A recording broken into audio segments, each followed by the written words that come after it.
មន្ត្រីជលផលឃុំពីបាំងរងការចោទប្រកាន់ថាស៊ីប្រាក់ខែរនធ្វើស្រែលើខ្នងរាធ្លាយខ្សែអាត់សម្លេងនិងបញ្ជីខ្មៅទារប្រាក់ពីអ្នកនេសាទ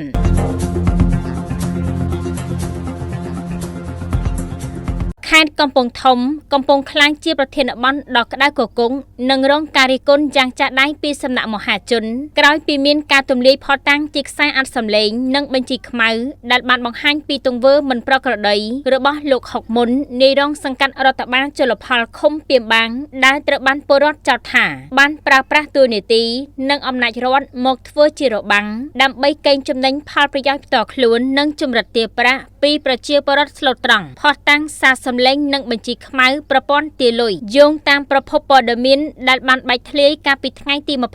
24-25 ខែមេសាឆ្នាំ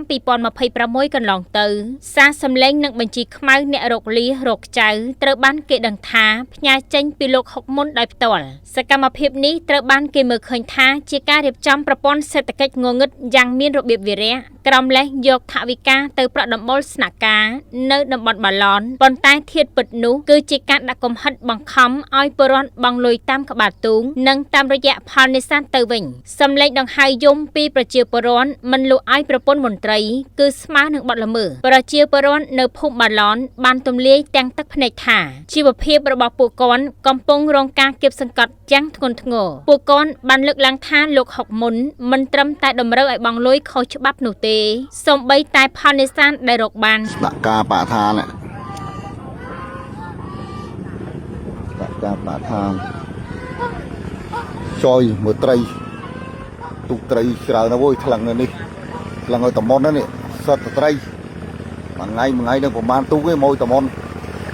នោះមិនត្រីជំនាញយល់ផលទេណាហើយប្រពន្ធអ្នកថ្លឹងត្រីមួយថ្ងៃរាប់តោនក៏តែដាក់ក្នុងឡូមហ្នឹងណាដល់កអំលក់ឲ្យក្រុមការងារឬប្រពន្ធរបស់លោកនៅក្នុងតម្លៃទាបជាងទីផ្សារបើពួកយើងមិនព្រមលក់ឲ្យគាត់ឬហ៊ានយកទៅលក់ឲ្យមួយផ្សេងនោះលោកហុកមុនដឹកនាំកម្លាំងចុះមកកាប់បំផ្លាញនៅឧបករណ៍នេសាទយើងចោលភ្លាមដោយចោទថាជាឧបករណ៍ខុសច្បាប់លុះចុះពិនិត្យជាក់ស្ដែងបាត់ល្មើសពេញតឹងតែភ្នែកមន្ត្រីមើលមិនឃើញនៅថ្ងៃទី9 ខែឧសភាឆ្នាំ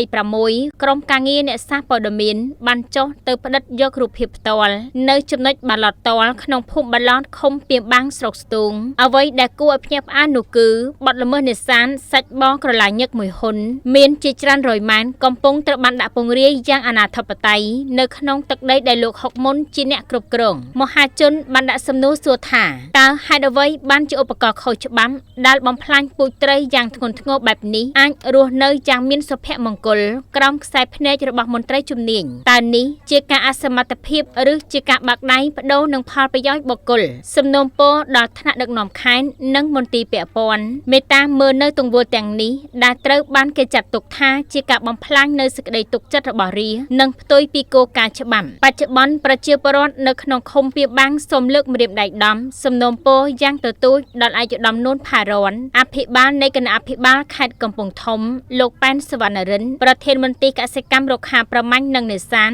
លោកចិនស៊ីថានៃខណ្ឌរដ្ឋបាលជលផលខេត្តកំពង់ធំមេត្តាជួយបើកការស៊ើបអង្កេតឲ្យបានស៊ីជម្រៅនិងមានចំណាត់ការវិន័យឬផ្លូវច្បាប់ឲ្យបានតឹងរឹងបំផុតចំពោះបុគ្គលដែលយកអាវក្រសេមកធ្វើជាអាជីវកម្មផ្ដាច់មុខជិះជាន់រានិងបំផ្លាញធនធានធម្មជាតិសេចក្តីរាយការណ៍នេះធ្វើឡើងនៅក្នុងគោលការណ៍ការពារផលប្រយោជន៍សាធារណៈនិងជាសម្លេងជួសមុខឲ្យរាស្ត្រស្លូតត្រង់ស្របតាមអនុសាសន៍ដ៏ខ្ពង់ខ្ពស់របស់សម្ដេចមហាបវរធិបតីហ៊ុនម៉ាណែតនាយករដ្ឋមន្ត្រីក្នុងការកម្ចាត់មន្ត្រីខូចដែលជិះជាន់រាដើម្បីភាពស្អាតស្អំក្នុងជួររាជការអង្គភាពគេហទំព័រប្រមាញ់ជីដានធីវីនៅតែរងចាំការបកស្រាយបំភ្លឺពីគ្រប់ភាគីពាក់ព័ន្ធរៀងរាល់ម៉ោងធ្វើការដើម្បីធានាបាននូវតម្លាភាពនិងតុល្យភាពព័ត៌មានសូមអរគុណ